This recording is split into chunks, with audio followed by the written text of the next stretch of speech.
Well, as they say in the movies, take two. It's great to be here. Nominations announced before dawn out in Hollywood.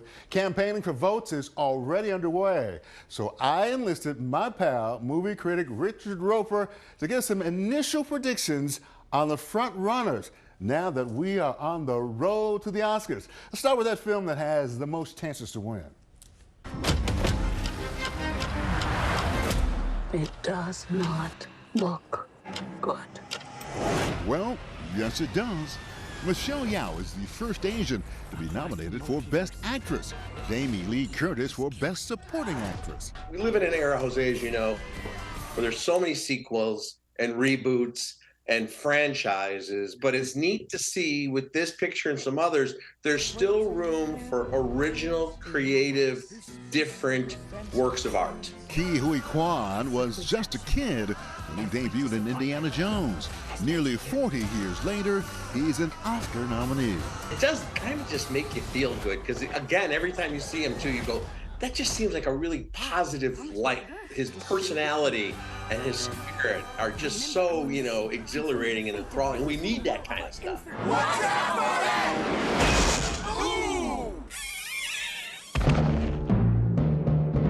it! Here's another comeback story. Brendan Fraser up for Best Actor for The Whale. He was a hunky leading man, and he never stopped working, but he definitely was no longer the flavor of the month. And now here he is playing this person who's undergoing, so many trials and tribulations.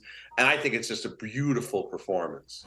Black Panther, Wakanda Forever, did not get nominated for Best Picture, but the Queen will finally get the gold. I cannot wait to see Angela Bassett take that stage, man. Jose, it's been almost 30 years since Angela Bassett was nominated for What's Love Got to Do with It, because she clearly has been in some sort of time machine and still, looks incredible. And speaking of time, no matter what you do, it's like an NFL game, Jose, or a brunch at your mom's. It's going to be 3 hours plus. And, that's one of the things we love about the Academy Awards, too, is that it is live. Listen, if it was on a 20-minute tape delay, we never would have seen the Chris Rock, Will Smith incident. So for better or for worse, we want those live moments. That's what Jimmy Kimmel's there for, to kind of smooth us through that. He was even on stage, of course, when they announced the wrong Best Picture. Right, that's it. And you know what?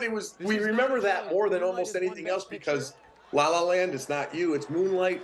Those spontaneous moments kind of make the Oscars. a final word from the movie critic. When people come to me and say, what did you think of a movie? You know what they're actually saying, Jose? I'm about to tell you what I thought of that movie. That's always the case. Well, Richard thinks Cate Blanchett will get her third Oscar for Tar. I'm still pulling for Michelle Yeoh. Tom Cruise did not get a nod for Top Gun Maverick as an actor, but it is up for Best Picture, so he's a producer, so he could still win.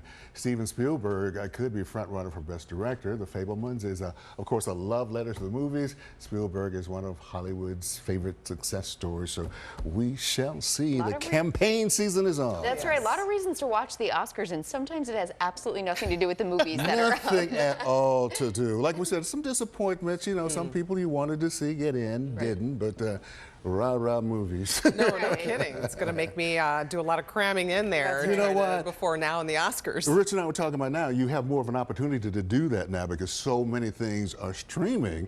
Some of these obscure, we call them art house films that you normally would not have seen, we can just go click them on now. There's on some platform. You can find them. What, about 6 weeks to do so? You got it. Watch breaking news on YouTube. Subscribe to ABC7 Chicago Eyewitness News.